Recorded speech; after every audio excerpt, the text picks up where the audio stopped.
I can hear you so good. It's like really good, really good. Uh, let's see. So, are you on Central Standard Time or Eastern Standard Time? Yeah, this week I'm on Central. Okay. Okay. Gotcha. Gotcha.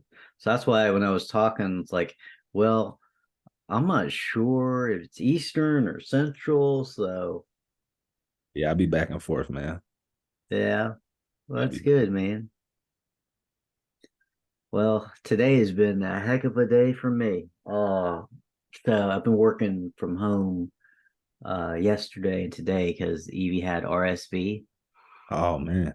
Yeah, but today she was just on one. I mean, my God, it was so she got so upset that she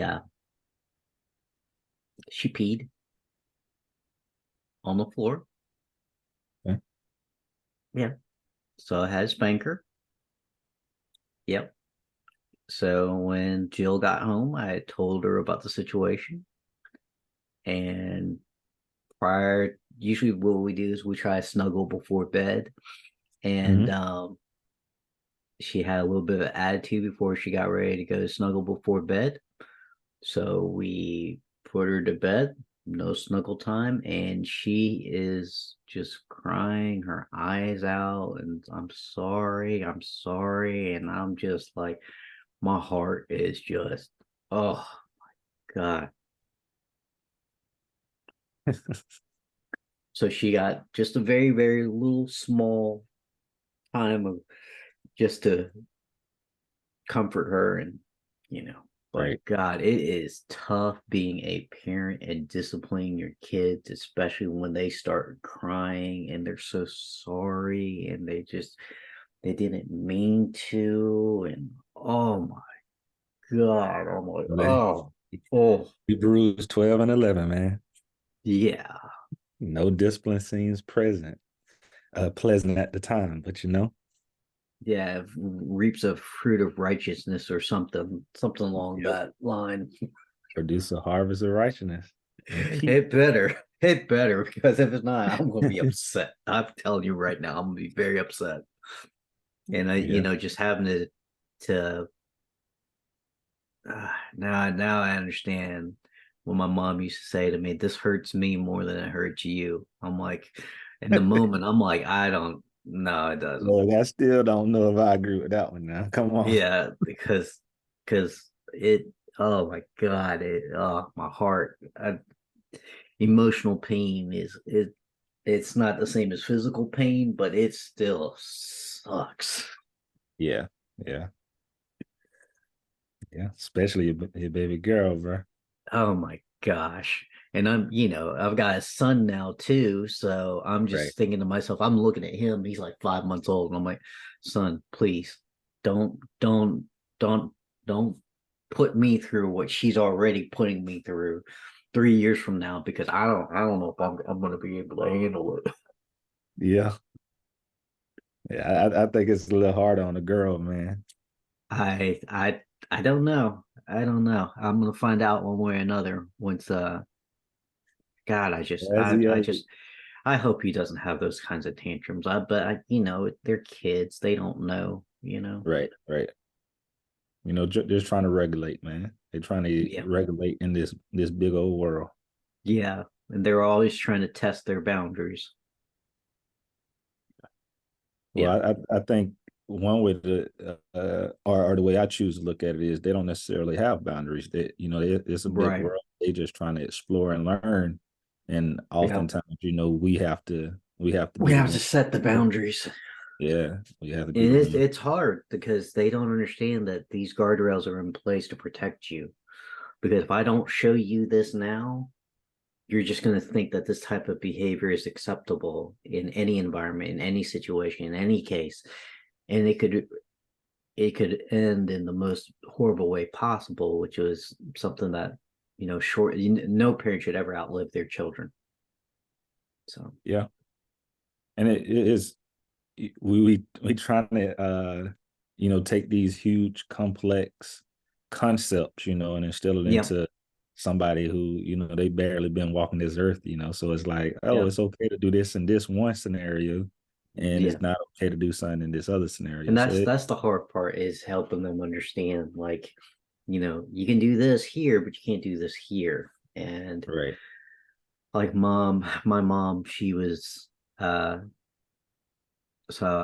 my mom came over to watch EV too, and I told my mom, Mom, I'm gonna go to the bathroom. I'll be right back. I come back out. My mom's trying to hold Evie, who's trying to jump from the couch into like this little chair. It's like it's less than 2 feet off the ground. My mom's holding her and just kind of holding her down there. And I'm like, Mom, don't do that. She's like, she's safe. Nothing's gonna happen. I'm like, Mom, you don't understand. She thinks that doing that type of behavior is okay. So if she thinks it's okay, then when you're not around or I'm not around, she thinks it's gonna be okay to just jump off the couch like that. And next thing you know, she's hitting her head on the hardwood floor. What if you don't hold her as you lose your grip and she falls, she hits her head?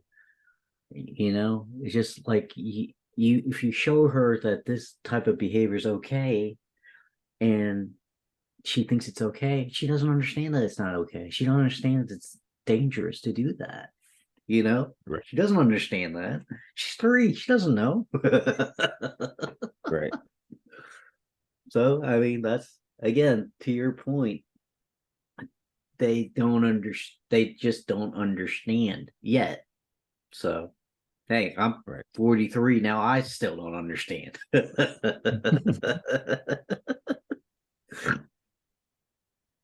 Yeah.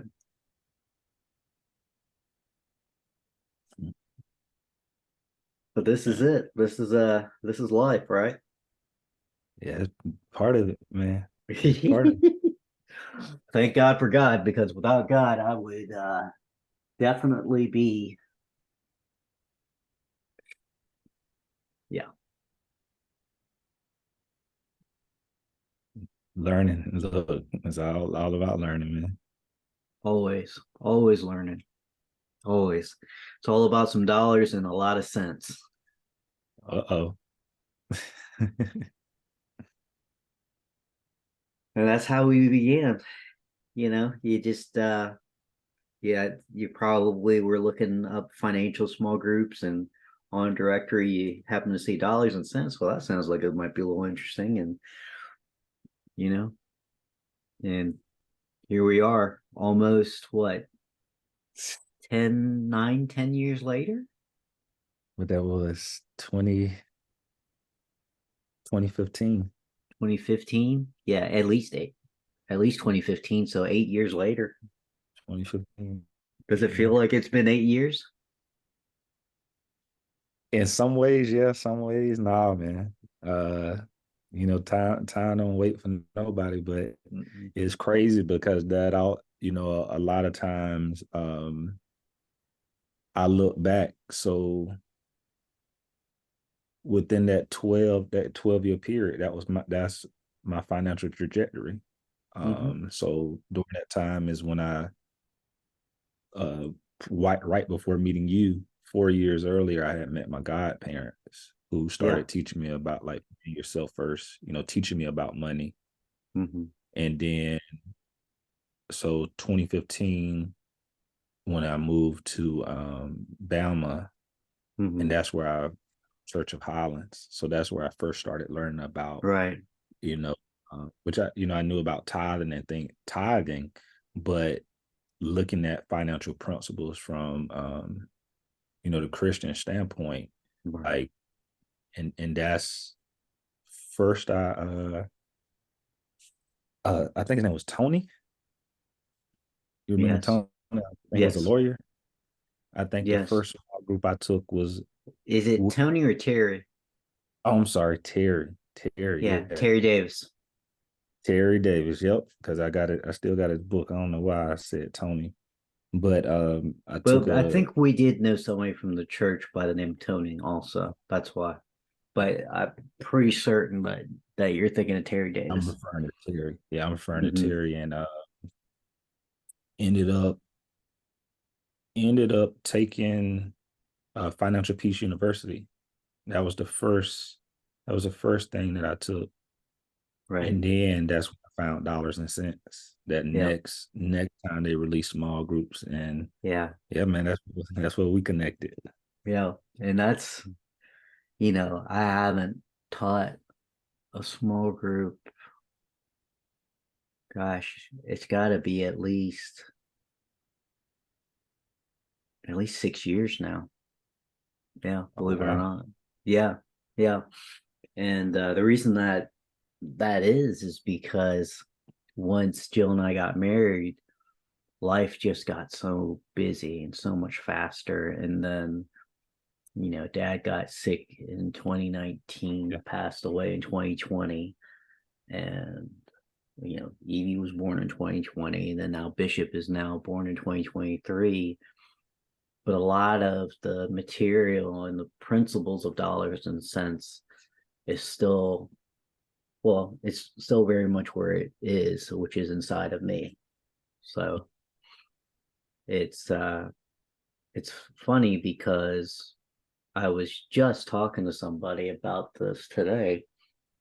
He was asking me about financial related questions because I work in banking, and I Mhm. told him, it's like, look, at the end of the day, what I feel really passionate about is people's personal finances, and talk to them about taking a financial pulse and being able to point out the points of pain within a month for them, and just told them, like, you know I'll gladly do this for free if you just want to sit down and we can talk through numbers, and I can just take a look at create a budget for you, and we just look at it and then just see you know how I can help you financially, just my points of view on certain things. And at the end of the day, I think even more so now, here we are, 8 years later, and having a grasp of your personal finances, not just on an earthly way, but also God's way, is even more important now, because inflation, credit card debt, all these factors, people are hurting. And then you compound on top of that the emotional and mental pain that people are going through as a result of post-pandemic uh, mentality. The people post-pandemic, people are very different than they were pre-pandemic. Not everybody, but the number is probably very measurable and noticeable. Yeah. Yeah. I think to some of that, what you're talking about, man, I think a lot of it is, yeah, we talk about budget, and I think this is where a lot of like my philosophy over the last few years has started to shift as well. So still grounded in a lot of what I learned early on, like 8 years ago. But I've Mm-hmm. also started to think a little bit more. So for instance, like it used to come down to budget, and Yeah. then I started to come down. I started to tell myself, I was like, okay, yeah, I got the budget in place, but how can I earn more money? So now Yes. that common question sits there for me even throughout the budgeting standpoint, and making Yeah. sure that the lifestyle creep doesn't um come, too fast, but Right. it's okay, how can I make more money? What am I doing? And then also learning the other ways in which, so for instance, like credit, like Mm-hmm. you always, or I'll speak from um I statement. So I always was taught to have good credit. Granted, like my parents opened up cards and stuff in my name early on, Mm-hmm. and Mm-hmm. excuse me, bills in my name early on. I wish they would have opened up cards in my name and did right by me. But that's a Right. whole other thing what I learned Right. a little bit later, but open up bills. And so I started out before I even knew it, at at a disadvantage with like I think I had like a 470 or something like that. Mm. And Mhm. that's where my godmom, she was so impactful because, of course she told me, hey, you can get this fixed. There's a certain way that you can do it. And I'm just like, oh no, we're not gonna do nothing. She told me, oh well, you can report it that it was open. We're gonna ignore that. Let's figure out another way to get it fixed. So eventually, like got that fixed and shot all the way up to 805 Mm. and started meeting a couple uh you know couple people and started talking to them more and actually learning about like credit is not just for having like what's the point of having an 805? Like, yeah, you get good rates, but how are you using that credit? Right. How are Right. you using it to benefit, uh, to be able to attain more income. So those are like some of the other areas in which I've kind of grown through what we've learned. And I've all of it dates back, to that Yeah. 8 year time frame, which is crazy. And what I would say to you now, 8 years later, because let's see, 8 years ago, I was 2013, now 2015, 8 years ago. Yeah, 2015. So my credit underwriting history, I think it began 2013. Um, Past 2 years, I've had a portfolio that I've managed on the bank side, meaning a balance of consumer and commercial customers. So, as part of having a portfolio, if you're going to be a good banking officer, if you want to be a phenomenal banking officer, you have to have some type of credit underwriting experience.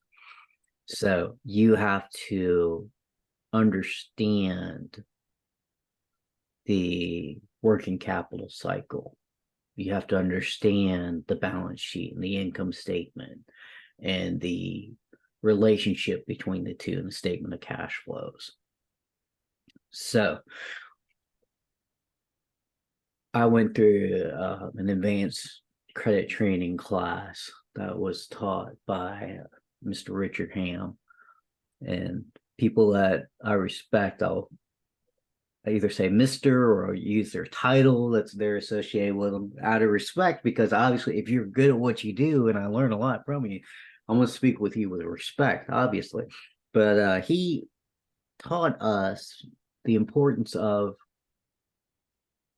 understanding the gap in between the accounts receivable and the accounts payable, and how to kind of help businesses bridge that gap. Because ultimately, your person is your business is tied to the person. You don't get in the business for the business to be alive and thriving in its own entity. The purpose of having a business is you're the owner, you're going to get paid for it, you're going to get fed off of the business, in essence, right? Mhm. So when there is a gap between your accounts payable and accounts receivable, well, that's when you get a working capital line of credit. It feeds that gap, because not everybody has 50 grand sitting aside in a banking account to feed that need. So that's where banks come in. That's where the relationship with the bank is helpful. So that's why you'll hear a bank talk about certain things such as cash flow coverage or debt service coverage or global Mhm. debt service coverage. What that is the bank as an investor is looking into the situation and they're saying, if this ratio is within this line item or range, we're going to do the deal. No problem, because we're investing in you. Yeah, we're making interest off of you. But again, the more savvy business owner will understand that that is a tool to help the business grow. Now, the other side of it is you always want to maintain low leverage, meaning the balance on the balance sheet, what equity you have, your liabilities, and your assets. So obviously, more liabilities, that's not good. More equity, that's best. Low low liabilities, low leverage. That means ultimately at the end of the day, the bank's going to come knocking on your door all day long to say, hey, do you need a loan? Do you need a loan? You got X amount on deposits. Can we give you a loan? Because what they look at is they take your dollars and they can leverage it up, lend it out. But also too, from a business standpoint, think about it. Cash sits as an asset on your balance sheet. Well, if you got a lot of cash, then that means, and you don't have a lot of debt, zero debt, then you got a lot of equity. If your assets equals your equity, then yeah, we want you to have a little bit of liabilities because your liability is our asset. As a bank's So asset. yeah. So at the end of the day, it's as long as a business owner understands that, then they're fine. And every now and then, when a business is in its startup mode, even if a business owner has, 100 grand sitting in the bank, has it set aside in the business checking account for working capital needs. If you've got 60 grand in receivables that you're going to expect to receive within the next 30 to 60 days, well, unless you get it in day two, the gap, it could take a while. In between, you've got payroll to meet, you've got inventory to buy, you've got all these things to buy. So that's why, unless you are completely okay with burning through your cash, that's why most people do have a working capital line of credit. But that's what the business owner has to understand is that line of credit, the way it's supposed to work, it's supposed to revolve up and down. So, Right. That's what over the past time frame that we've not talked is things that I've kind of understood and learned through experience. Had some relationships go bad, had some relationships work really well. And in the end, now I'm in the mortgage world doing mortgages for people. So awesome, man. I take all the banking experience and just do mortgage loans now. It's a lot. It's so just kind of expanding in my overall career. That's awesome that you're doing it, man, because I'm actually learning more about that world as well. So my mentor actually basically everything that you just explained, like that's been what I've been working on over like the last 2 years. In terms of you talking about like mortgage loans and stuff like that. So I actually just got pre-approved. I'm looking at two Duplex properties right now in Georgia. properties. Yeah, two investment properties in Georgia where they're being you heard of a DSCR loan? Yep. Yeah, that's in that type of loan is like an investment related loan. So DSCR in my world is debt service coverage. So I'm pretty sure that's the same thing in the mortgage world too. So what they're looking at is the cash flow. They're making sure that it's within the ratio of like 1.3 or anything above 1.3 is good because it's 1 to 1 is break even. So ultimately, well, that's what they're going for. Yeah. They looking at a 1-to-1 because at the end of the day, they still look at long as the debt getting serviced, it's an asset. So if I don't handle what I need to handle, then they look at it like, oh well, they got a property what they'll end up taking hold of anyway. Well, just think about it this way from my perspective as an underwriter, anything above it, once you get into like 2 and beyond, that's really a good deal all the way. That's beautiful. So that's the type of if it was me that was trying to look at that type of stuff from my underwriting background, I'm looking at debt service coverage that's not beyond break even. Ideally 1.3 is like, to me, 1.3 is break even though one is break even. For me, anything below that, I have to get approval. I have to start writing up mitigants. I have to start doing a lot of extra work. So if you can get situations where the debt service coverage is 2, then that's really good, because that means you can set aside stuff for vacancy, maintenance cap expenses, and all that kind of stuff. So in my world, as far as real estate, we looked at single family rentals on the banking side, commercial real estate. So in the mortgage world, they look at stuff like duplexes, triplexes, up to quadplexes. Once you start getting a multifamily, that's when you start moving it over into the bank territory. So your DSCR loans on the mortgage side is going to be probably going to max out at probably quadplexes, because they're looking at what the conventional investors like Fannie Mae, Freddie Mac will buy up. So, and then they'll typically only, most of those types of loans are in the individual names only. And the reason why is because it's just harder to break that corporate veil if you're putting stuff in the LLC. If the second you do something that's in an LLC, it's going to go through the bank side of it. And so once you go through the bank side, it's going to move a lot slower, because it's a lot more underwriting. It's a lot more intensive. So yeah, but yeah, man. that's what they got me on. It's through the business side, Mm-hmm. going that route, but Yeah. it's a definitely been a learning curve, and I'm happy I'm doing it though. And like I said, it's just giving me a different viewpoint of Yeah. like money overall. Yes. And it really brings to light a lot of like what Robert Kiyosaki teaches. Yeah. Um, you know, is actually now doing it just instead of just reading about it. Right. It's when you actually start doing it, it's going to the real bumps and bruises are going to show up. It's all it's all if I chose to do it myself, my leverage ratios would be very low. Loan to value very low, because it's just, debt is always going to be a ticking time bomb. The less debt, the better.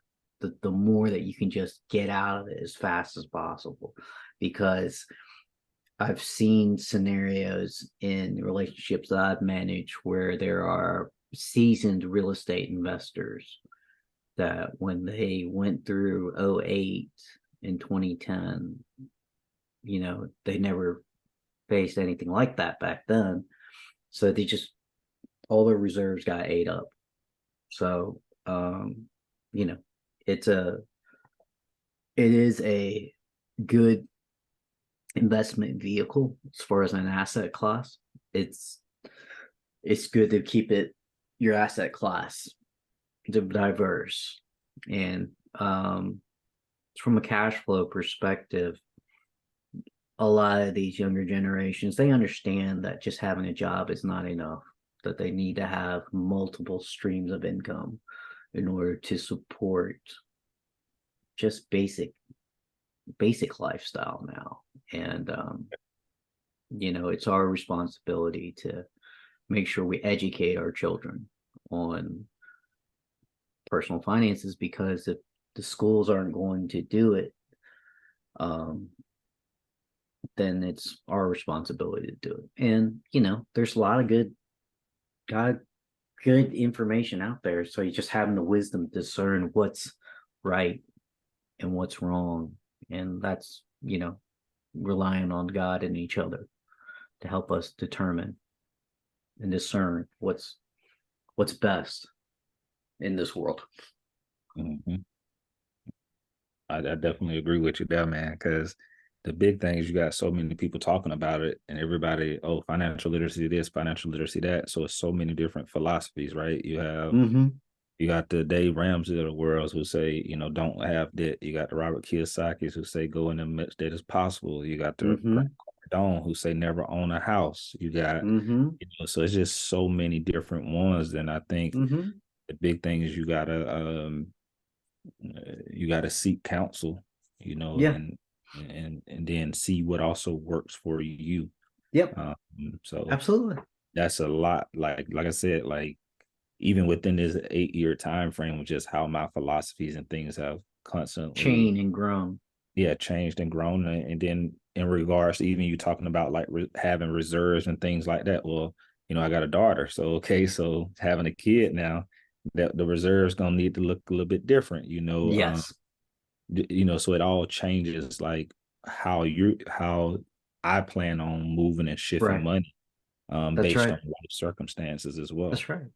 Yeah. And especially if you plan on growing your family, Yeah. it's like the what I would think of as important financially when Jill and I first started dating each other is very different now that we have two kids and we're married to each other and we have a house. It changes, it shifts and it grows. And that's the beautiful thing about life is that nothing has ever happened in life that God didn't already see and plan for. And so he laughs at me whenever I say, "Hey, God, I've got a really good plan." So I was joking with my friend Joe earlier today, and so my mind's a little funny, as you know. So sometimes I picture Jesus like just sitting up on the throne, just laughing at me, just like nudging Gabriel and be like, "Up, Jimmy's doing it again." I thought isn't he ever going to learn that that I've got a good idea, I got a good plan if he'll just listen to me. And he's probably saying to my dad, "It's like, you think he's ever going to learn?" It's like I tried talking sense to him years ago. He still don't listen to me. It's just it is very important to have wise counsel. It's important to remember, like Pastor Chris Hodges said in the series Brand New about new relationships, people don't stay where you leave them. You know, they really don't. The person that you talked to 8 years ago, in some ways, is the same, but in some ways, they're not quite the same as they were. And that's why I love connecting with people that I hadn't talked to in a while, because I love seeing how much they've grown and how much they've changed. Even though they're not completely different, there are differences, because life, it's gonna Life, gonna life us. life, man. Yeah, it's gonna bruise us up a little bit. Yep, yep. I definitely understand that. Yeah, man. And I just, you know, all the moments that we shared together, and even the moments when we just check in with each other. Great friendships, great relationships are always the type that you can just pick up and just start the conversation again. Right. Most Yeah, definitely. Most yeah. definitely. Most definitely. Because you talking about life, and definitely the essence of who we were 8 years ago is there, but man, life, Oh yeah. think of it like, um, I just think of it a lot of times from the parent lens, because especially what you saying, you have two, like you're you won't be the same parent because you're in a No, different place. no. The bishop, Right, so you now already haven't had a child. Like there's going to be the different experiences, but you'll never be that same parent. And I right. was having that conversation with my dad, because it's crazy, because when um, I had my daughter the same age that my dad had me, I see. except for Wow. my Okay. dad he had two other kids prior to me. So I was Oh like, wow. he was on number three and I was on number one. And when we was just talking about it, and I told him, I was like, well, it's also wild to think about is that, you know, your first was a girl, my first was a girl, or my only right now, Right. a girl, and your next two were boys. And I said that, you know, although you thought you had it figured out with my sister, I said, you know, having two boys, you had to, you know, throw some Readjust. things out there. You know, it was Yeah. different things to learn, different ways to maneuver. Mm-hmm.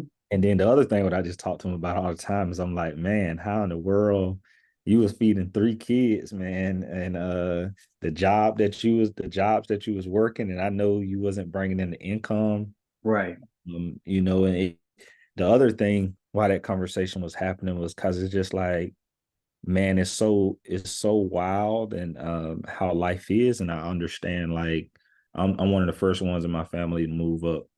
One of the first ones, if not the one, to move up, you know, socioeconomic status. Right. And Right. to think about the conversations that I have, or conversations I never thought I'd be having, like, you know, oh, Mm-hmm. am I sending my daughter to private school? You know, and it's Right. like, Yeah. never Yeah. in my life have I thought about that prior. I'm a public school kid, Right. pay taxes, you know, I feel like, hey, go to public school, but then to be in certain, you know, to be where I am, and that's a legit conversation was being had of like, well, maybe we send her to public school. And I'm like, pay for school? But then I have to also look at the benefit of doing that, Yes. right? Yes. There are benefits attached to her being in those environments, Mm-hmm. that I can readily recognize just simply because people who I've seen engage in those environments compared to the public school that I came out of. Um, you know, even in terms of like conversations about like babysitting and stuff like that, like we didn't have babysitters, you know, we stayed at Yeah. home, Yeah. by ourselves and stuff like that. So it's just, uh it's interesting, and those are areas in which like, growth I know happens, and the change has happened, because it's even like our minds have to think about things that 8 years ago, man, we weren't thinking about, you know. No. It was like, man, No. where the nearest place that I can get me a cheeseburger and spend, and that's it. Right. And also too, thinking about it from this perspective, because you're living in another level, it's a level that they've never experienced. So it's brand new to you, it's brand new to them. So it's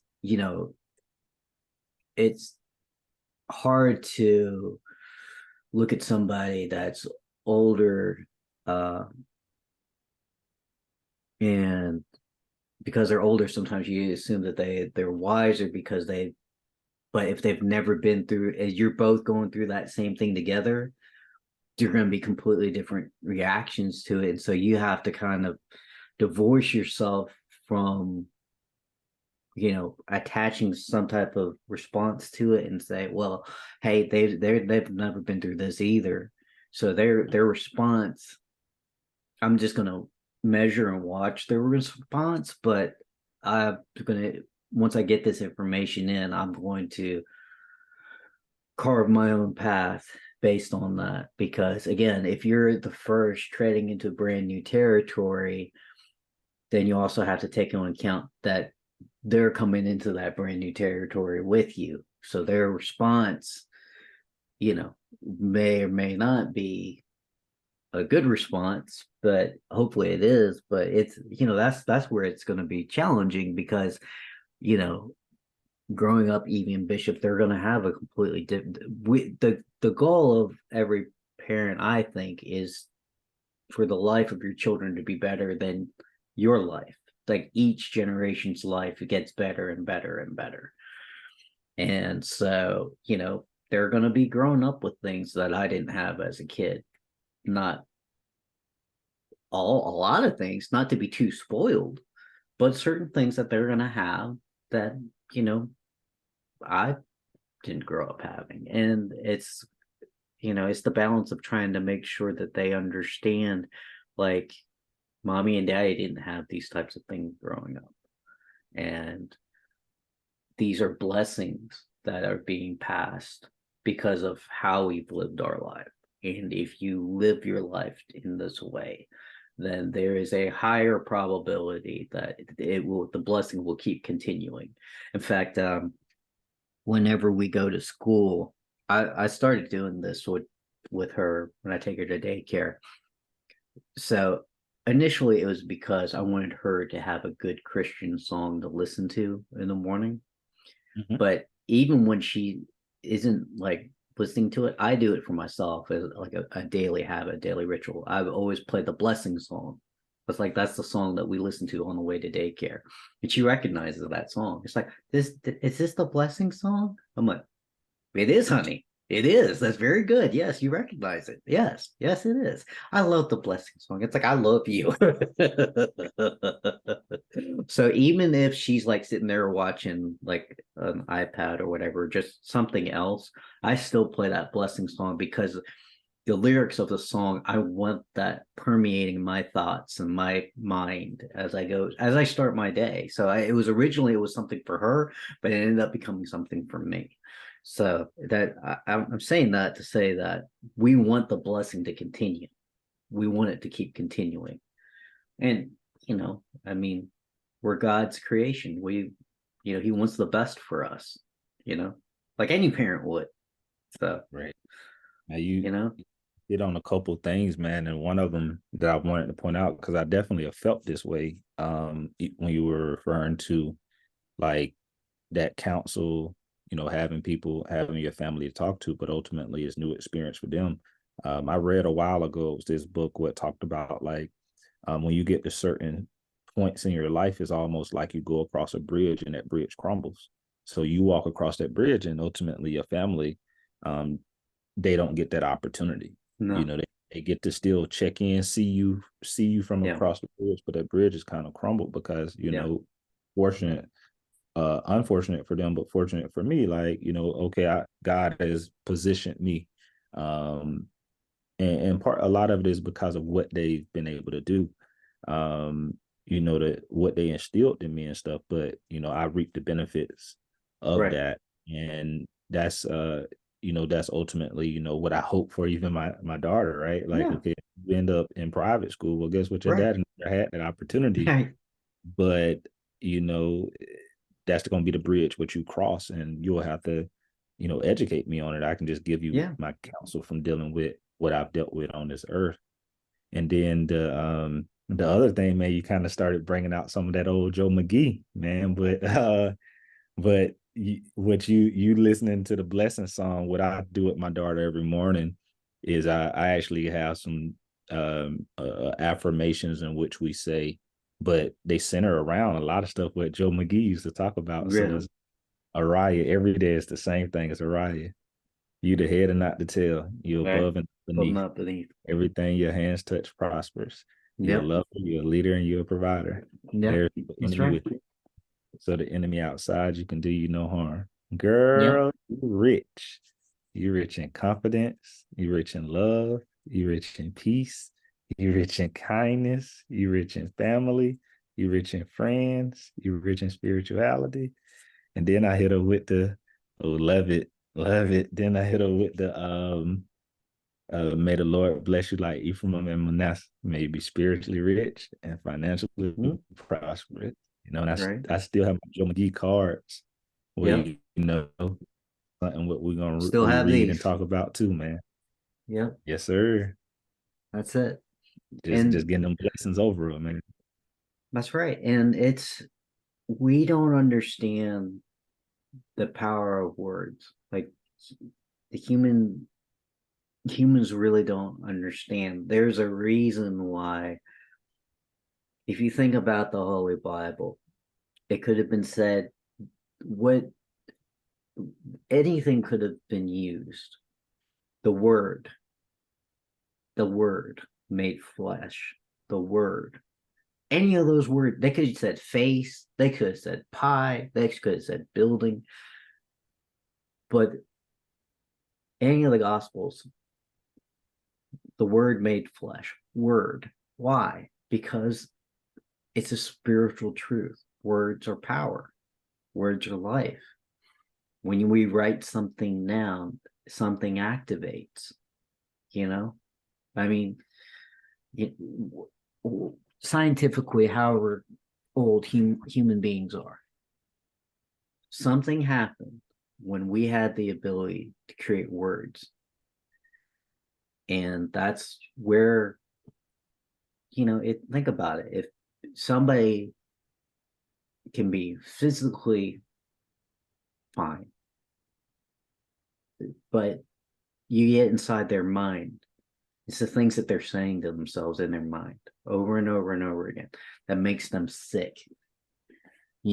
Those types of things. It's our words are very powerful. So that's why we have to make it a habit to guard our mouths and make sure that we're speaking life and not death. It's in the power of the tongue, because it's true. When you write it out, something happens. Things start, when you speak it, something happens when you think it. And that's as a man thinketh, all these different things. And if I could just communicate to you without even opening my mouth, I mean, there wouldn't be a need for this right now. But the way we impact each other is through our words and what we say. And so, that's why earlier tonight she's crying her eyes out, saying, I'm sorry, just tugging on my heartstring, and it's why it's necessary for us to say, I'm going to be the head and not the tail, above and not beneath. I'm going to be a thermostat, not a thermometer. It's these things. We're making choices in our lives. And, to say, oh, it's just words, it doesn't mean anything. Okay. History says otherwise. Right. And man, please. Yeah.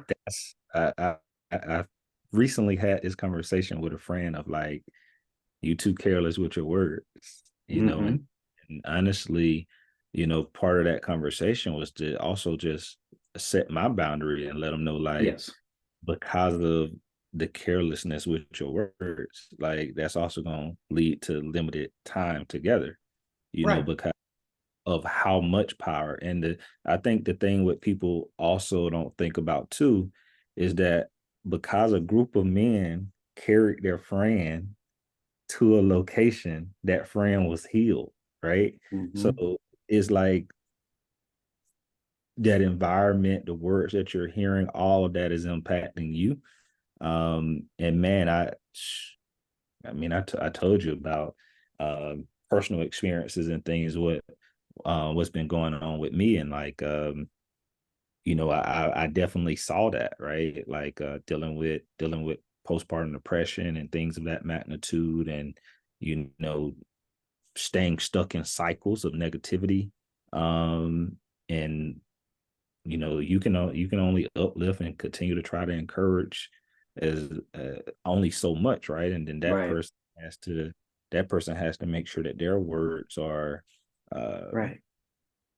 uplifting Yeah. versus speaking death.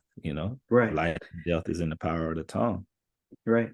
And the other side of it is too, as much as a person can speak life over someone, is the other side too, is the person that's receiving it. Are they are they wanting to are they wanting to live? Because sometimes people, and I'm speaking from a place of not absolutes, but just kind of just speaking from myself. For some people, you can be very positive with them all the time, but they themselves they see it negative. They that's just that's the framework in which they see it. And it doesn't matter what you say, it matter what you do, they're going to keep doing that same thing over and over and over again. And and that's where, to your point, having boundaries and knowing what's important is what ultimately the consequence is. I have to limit my time with you, because at the end of the day, for me, I mean, I've only got so many hours a day. I've only got so many hours I can spend with Jill and Evie and Bishop, and they're my highest priority. Right.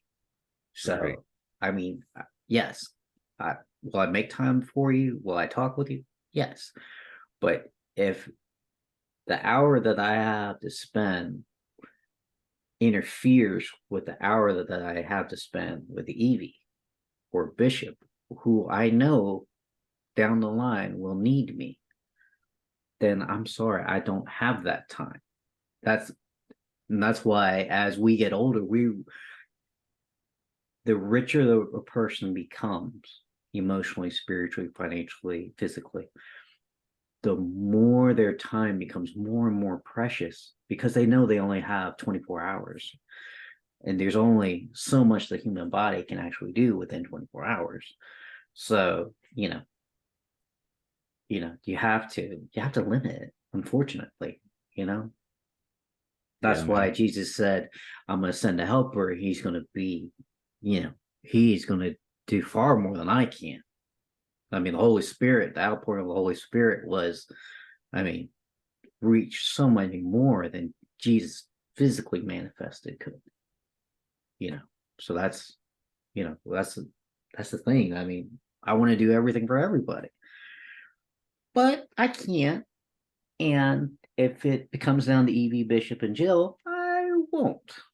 Right. I'm going to choose them. So, you know, if you don't understand that, then you obviously don't have a family, you don't have kids. That's okay. Yeah, But yeah. I can't. But I can't. Damn, man. I definitely understand. Yeah. And it's tough, man, because, there's certain people you're just like, man, I love you to death, but I can't. I'm sorry. It's my boundary. This is Yeah. the guardrail. This is, I can't. I'm sorry. Then having to let them know, like in terms of, I think that's a clear cut understanding of where importance lies, right? Like, Yeah. Yeah. And if they don't see that, then that's a tragedy. That's a tragedy because if you can't see beyond yourself at some point, then you're missing out on what life is really about. I definitely agree with that one. Mm-hmm. You got me over here thinking about my daughter, man. Well, the good thing is that we can always have this conversation. So, you know, that's kind of what this is about is us catching up. And that's the heart of this is for you and Bishop to have something, a point of reference of their father.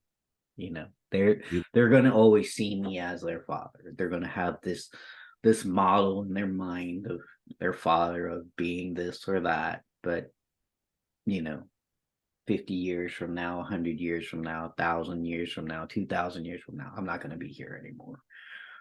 But this will remain.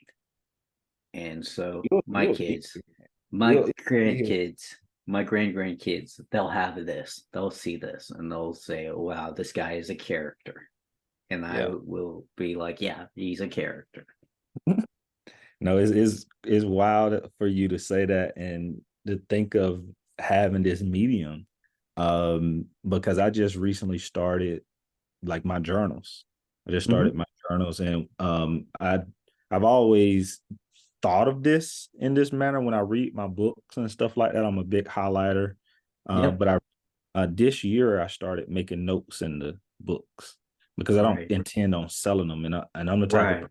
book though a book doesn't get on my bookshelf unless I read it, because I Right. always hated Yeah. walking to somebody's space and be like, oh, this is a nice book. Like, have you Yeah. read this? And then they sit there No, and it just looks good. I just bought it. Like, what? Yeah, it looks So, good. I put it on my shelf. so books have to stay on my floor until I read them. So then that's when they can go on the bookshelf. But for me, starting to write on them this year was so that thinking down the line, my daughter, she can Yeah. see what I was thinking in that moment Yeah. of like how this book potentially impacted me. Then I have some books where, I've read multiple times, but when I go back to them, I'm in a different phase, Different phase. so Yep. I'm seeing Exactly. something is coming out of that book what I needed a little bit more Right. in that phase than prior, so once again, just having these marks out to the side of like Mm-hmm. what I'm thinking or how I'm saying it, Mm-hmm. hopefully, the things in which I instill in her, she knows, she'll know, and like, oh, daddy love me, and these are the type of Mm-hmm. things. But also too, she'll see that is more to dad, right? And I Right. always this kind of been something what's been constantly flowing through my head over the last like 3 years, and it's about the complexity of man. And I say that because I have an uncle who he was actually my favorite uncle, Mm-hmm. favorite uncle. And within the last like 3 years, he been going through it hard. So my grandmother died. One of his best friends transitioned as well, and he was a former addict, and so with the death of grandmother, best friend, losing his family, all this different type stuff, he kind of went back, not kind of, he went back to it. Yeah. Uh, and so it's just phenomenal to me though, because when you look at his oldest kid, Mm-hmm. his oldest child can't stand him. Right. He was born during a time when he was an addict. You want to use an addiction. Yeah. Mhm. So when he was addicted, and she saw the challenges and stuff in which he caused the family. You look at his youngest kids, they love the hell out of him. Like Because they grew up with him outside of addiction. yeah, he's Yeah. superhero. Right. Um, you look at me. I just told you he my favorite uncle, and I done known him when he was addicted, and when Right. he wasn't. You look at his brother, my other uncle, just like he's just accepted it. Like, hey, this is my brother. He'll be good for 5-10 years. Then something happens, he go off the rocker, and it just had me thinking like just the complexity of man, and like generally because I'm starting to see that in my own father, in Right. regards to complexity, of not only my father but also my mom, of like you see them growing up and you put them in this Right. particular light, right? Right. And then you start getting older, and like I told you, here I am the same age my daddy was when he had me. And it And so changes, doesn't it? right, yeah, you Yeah. start to see both good, and you start to see the chinks, in the Mm-hmm. arm of like, Mm-hmm. okay, like I can also see that some of the things that you were engaged in, you're only doing things that you learned, right? Right. Right. Why aren't you trying to unlearn it? Like try to unlearn certain things, because I'm also like I'm taking on that task of having to try to unlearn certain, Unlearn. so for instance, like gentle parenting. We'll throw that out there. So I do believe in a large premise. I still believe that from time to time a whipping may be necessary, Yes. but a lot of it is making sure that I respond instead of react. Right. Right. So That's right. something happens. I don't want to yell at you. I don't. And first of all, it's Right. hard for me. It's hard when I look at my daughter. I can't even lie to you. When I Yeah. look at her, I can't even yell at her. It's a why? Why would you do that? Like said, Mm-hmm. it's one of them, right? But Right. I bring that all back to like even just thinking about our kids, right? Like you doing this for even Bishop, even then Bishop they one day see, and just thinking about hoping that they get to see the complexity of dad in a very different lens of like, oh, he had friends who loved him. Right. He made the effort to reach out to friends and keep connections as well. Oh yeah, dad was crazy. Dad had his own jokes and stuff what we didn't Right. always get, but his friends got, so I don't know why I'm being led to this, or what, like I said, like I told you, it's been the last 3 years, man. It's been heavy. Like just the complexity of man just continues to be like a common theme. And I even think about myself, right? Like, one day my daughter's going to grow up and she's going to see the complexity of her dad.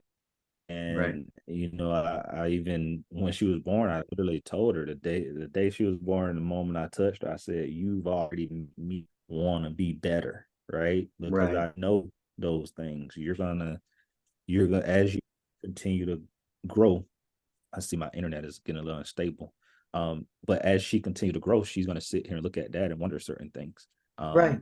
And both Right. positive and negative, right? Because I don't think that no parent will, like, you'll never negatively impact your child in some type of way. I met kids who, I wanted my dad to be able to be at home, come to sporting events, Mm-hmm. things like that. I got a cousin, his daddy was at every single practice. His daddy was at every single game, and he was mad because he wanted to do the things that I was doing. Right. But I told him, I said, the reason why I can do these things because I ain't got my daddy ain't here. Right. So I Right. feel like regardless, people always kind of, they tend to want those things which they don't have. Yes. But when I think about that complexity, I just want my daughter to be able to see that holistic view and understand, Yes. like, hey, your dad's a real human, right? I'm a Absolutely. real person. I made Absolutely. mistakes, but I did a lot of things great, and like you molding and shaping you into a woman of God. What That's the greatest, Yeah, greatest masterpiece. knows her worth is far more than rubies. Like, that's my number one Yeah. uh focus, Yeah. overall. And uh, that's uh that's a testament to uh again, a person that has the right perspective in life. To me, if you are focused on the next generation and beyond yourself, then you will ultimately will do what's best. And it may sound a little dramatic when I say this, but I don't care. You're doing what's best for humanity as a whole when you look beyond yourself and try to think in that light. There was a movie that Denzel Washington was in, and I can't remember the name of it. Was it the Book of James? It's set in a post-apocalyptic future. He is uh, he's blind, if I'm not mistaken. His character is blind, but what it is, he's actually carrying the Holy Bible, and he's carrying it through this wasteland, carrying it into the future, you know, and just keeping this good instruction, laws, and rules of life for humanity to be carried into the future. And that's what our lives are about. It's about carrying things forward for the sake of humanity, for the sake of life beyond this life. And I just feel like that's when it's written on your heart to write these love letters to your daughter, it is something that is just inherently inside of us. Once we reach a certain milestone within our life, it's that we start thinking along this way, and again, that's under the assumption that you are have walked, in my opinion, a good path. Because there are Yeah. some people that have walked a path that, for me, I don't think it's good, and they just don't think like that. They don't want to think like that. It's presented to them, but they don't want that. And that's okay, I guess, but it's just not, again, for me, it's a tragedy. Well, you say that, man, it's funny because I go back and forth on it often. Of, is it ego, right? Is it, and when I say is it ego, is it me wanting to continue to live through In my some daughter? aspects. In some aspects. Yeah. Yeah, Yeah. In and some aspects. Yeah. and I think that is a well, you talk to Joe McGee, and it's my belief system anyway. We never die anyway, right? Right. You Right. know, so but yeah, that's something what I try to balance as well. Of like, okay, is it ego? Am I projecting myself onto her? Right, Yeah. right, And the thing about it is, I think to be fair, yes. Yes. But here's also something that you shouldn't feel too bad about that. Because in essence, when you project yourself onto your children, especially the good things, that actually helps them because you live on with them. You live on with them. My dad, who has been gone now for 3 years, believe it or not, still lives with me. He still lives with me because I can still hear him sometimes. I can still think of events with him sometimes. And again, it's if your child ever calls you out on it, it's like I feel like you're projecting yourself onto me. I am because I want to be with you. yeah. I don't want you to ever feel like daddy's not with you. I want you to know that daddy loves you and daddy is with you. So yeah, I am projecting myself onto you. Now, if you don't want me, that's fine. But yes, I am. And Man, it is my ego that's doing that. But I'm just gonna be honest with you and tell you, yes, I am. well, That's look, but even don't got no choice, man. They look like yeah. you, bro. I have no choice. I well, I tell you, Bishop, he is one I I found myself saying this about my son. My son is pretty. He's pretty. He is a pretty boy. He like Evie. She does look like me. She's got hazel eyes, brown hair, but Yeah. Bishop, he looks like a white boy. He does. Like the The, pictures the don't like picture when you you see sent him me, in man. person. I see you, man. I see the facial features. Then let me put it Yeah, like that. yeah. Because but he's man, both of my kids, they are just so happy. They're such happy kids. When they're not happy, they are not happy. But when they're happy, man, they're adorable kids. I'm just like, God, wait, ooh, Look, that's the best way to have them, man. that's That means right. they know they're in loving environment. That's what That's that right. means. Yep, we love them very much, and it's the greatest blessing to be able to have kids, whether you adopt or have kids of your own through natural birth. It really is. That's I mean that's you know yeah you can go without having kids, but like I said, it's my framework and the way I live my life. It's the greatest reward. Yeah, we're gonna have to struggle. We're gonna have to figure out how to make ends meet, but man, what a ride. Yeah, I tell everybody, I say, man, one of the things about becoming a dad, especially in the level of involvement in which I am, I mean, I'm a stay-at-home dad, right? And Mhm. well, I work from home, so stay at Right, home. right. And now doing it single, um, it is. I always say, even before when I wasn't doing it single, I was like, it's one of the biggest blessings, but man, it's challenging. Like, man, it's challenging. I feel like a lot of times that the challenges what come with parenthood isn't spoke on enough. Just because the biggest thing for me of just learning and learning how to work through was just the time commitment. Like, whew, being a dad, and you want to be a very active dad and a one who literally is rearing their child in all different facets. It's just the level of the time commitment and the Yes, sacrifice what comes with that, right? Because yes. it's days, man, I got a migraine and I just want to go lay in the bed, but it's like, Mm-hmm. You can't. no, You no, don't get a break. right, we're gonna sit here and we're gonna go through these sight words, like stuff like Yeah. that. But at the same time, one of the things what I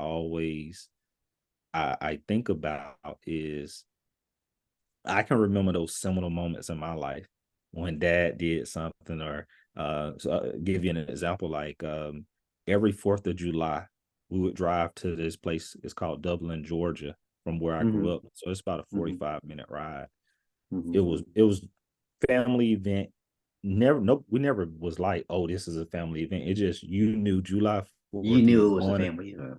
yeah, you're going to Brewster's to get ice cream. All right. My dad's going to drive his truck because we're Right. going to sit out there and watch fireworks, right? And All right. I remember one time my mom didn't want to go. And it's Hmm. crazy because I remember just 4th of July was just that time where it seemed like the perfect family for us. Hmm. Deep, like, despite anything, money could have been low, Right. hell could have been breaking loose, wherever the case may be. But we knew 4th of But we July, knew that's yeah, what's going to 4th happen of on July, July that was 4th. gonna Yep. happen. And Yep. I don't know if you know about Brewster's ice cream, but Brewster's ice cream ain't cheap. You know what I'm No, saying? it's not. So to But it know, does taste good. right. But to know that, oh, that was that opportunity, and Right. so it was like, oh, that's just that mainstay, that constant, and so I thought about what if, or the things in which I think about is creating that mainstay and that constant throughout That's life, right. right? That's So right. my daughter, I imagine, I hope one day she plays sports. This is just me hoping, even if she's in like chess club or something like that. Right. Yeah. I want her to be competitive. Let's put it like that. That's right. That's right. You want Uh, her to be able to have a side of her that is not complacent and just kind of sitting on the sidelines, but going out there and competing because as we both know, the world is a competitive place. Correct. And she won't be in my household not playing a sport. You got to do Right. something more in it. And the reason why I say that, even if you're not good at it, it's certain things you're only going to learn through that. That's Like right. being on a team, I think actually would make her, and this is just my thought process, so I don't want to put this on you, but my thought Mhm. process is, by her being on a team, there are certain things that she'll learn, and it'll help her be a better wife. Yeah. um to help her, Yeah. be a better person even at work, right? Because when you've been on a team, hopefully you learn when it's time for you to step forward, when it's time for you to step back. Right. Where do you fall within the space of that team? So like, just say she play basketball, sometimes you may have to be the star that night. Some nights you're not the star, you have to back up because your game is off. I just think there's certain things that I've been engaging with people who didn't play sports or something competitive, in nature. And you can see, like, when, if they get it or not, right? Like, Right. okay, where It's is a it? social development. It's Mhm. it's a necessary piece of social development because no man is an island. If we Right. didn't need each other, there would be no we wouldn't need each other, period. But we do. I Mhm. mean, you go to work in any environment, it's not going to be just you. You're going to have a boss. You're going to have a coworker. You're going to have a subordinate, you know, or you go into a classroom. You're going to have a teacher. You're going to have other people that are students with you. You're going to be in environments where it's going to be more than just you. Even if you get into something as what some may call silly as esports gaming, typically you're going to be competing against somebody or Mhm. you're going to be on a team competing against somebody. It's never, you're never in a situation where you are always completely solitary. In fact, if you think about it, in prison, what is the most punishable thing they can do to you in prison? Put you in solitary confinement, to put you in the hole. Why is that such a hard place to be? Because we by nature we were not designed to be solitary and sustain just on ourselves. So yeah, I mean, you if you're gonna one day be in a family unit, you've got to learn how to interact as a team, Yep. working together or against each other, but you got to know how to do it. So Yeah. And that's one of the things too, man, is engaging her in family stuff. So, um one thing that I definitely love, and I just think back to Joe McGee, I learned it through dollars, talking about it in dollars and cents, was him sitting down, and the family knew about the finances, right? Right. And so, granted, the only thing that I ever learned growing up was about the lack of finances. Right. Um, I'm actually gonna sit down, and we're those are things that's gonna be discussed. Like, Right. now, one thing I will say that I definitely appreciated about my dad was like, oh, Christmas time, he wasn't about to go in debt, buying gifts and doing all that stuff. He's gonna let you Right. know, for Christmas we'll buy a few gifts, Right. and we're gonna be satisfied and happy with it. And so I found, like, you can want to do a lot for your kid, but also too, you got to make sure that you're disciplined and you have those Yes. boundaries within yourself, Yes. because don't try to make up um with material things No. for what you No. lack emotionally, or whatever the case may be. No. Because unfortunately for the child, as they get older, they will, again, kind of goes back with Evie in the couch situation. She is going to think that that type of behavior is okay. Like, I'm going to buy you things and this is going to give you contentment or take care of any emotional pain or any. It doesn't. It doesn't. It it may in the temporary, but you'll feel something lacking over time. You'll either be the type of person that you cannot get satisfied with unless you have material things, or you will feel like something's missing. It's to be either one or the other. And so, yes, there is a balance to gift giving, and there has to be an understanding that the gift is a representation of the love, but the gift itself is not the love, you Yeah. know. And that's, again, if you don't understand that, you can make the accident in mistaking that, oh, material things will make me happy. And no, not necessarily. Well, look, man, I kind of want to deviate just for a little bit. I want to see what's the last kind thing you done for yourself, man, just for Jane. Just for me, Just that would be just having some peace and quiet. Yeah. This is for me. This right here is for me. Things like this is for me. When I'm not having to be a father or a husband and just being able to do a James and James, that's for me. Trust me, it's a good Selah for me. What about you? Last kind thing I did for myself. Well, I generally do something every week, so I'll say, but it's small. I buy my ice cream. So nine There you fifteen, go. yeah, I buy my ice cream and I sit there and I eat me a whole pint of ice cream, man. Like, but I'm in the other thing. What I would say is I'm in the middle of this book called The Art of Living, Hmm. uh, which is phenomenal so far in reading it, and I meditate. So throughout reading this book, it's been great with keeping me on my meditation. Um, and so I've never left a meditation and felt worse, So for me, that's always like a kind thing of just being able to sit there. Very similar, you said, your peace and quiet.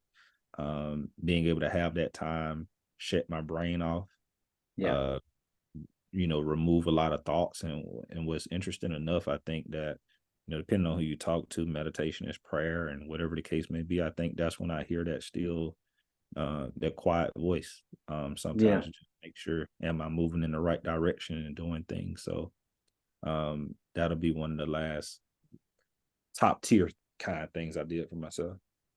Well, that's good because at the end of the day, you know, you got to put the oxygen mask on yourself.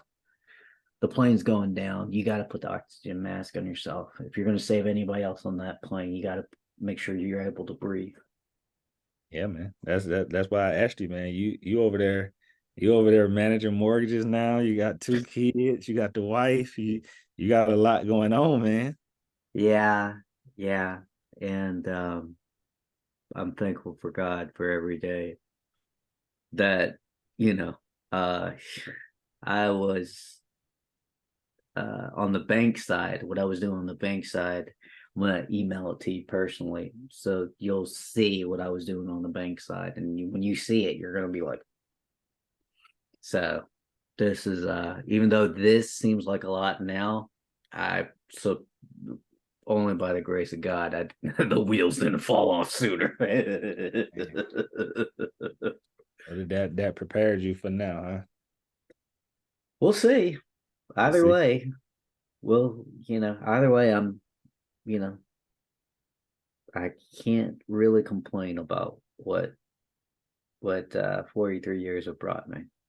Very, very blessed. Hey, there Very we go. blessed. There we go. That you are.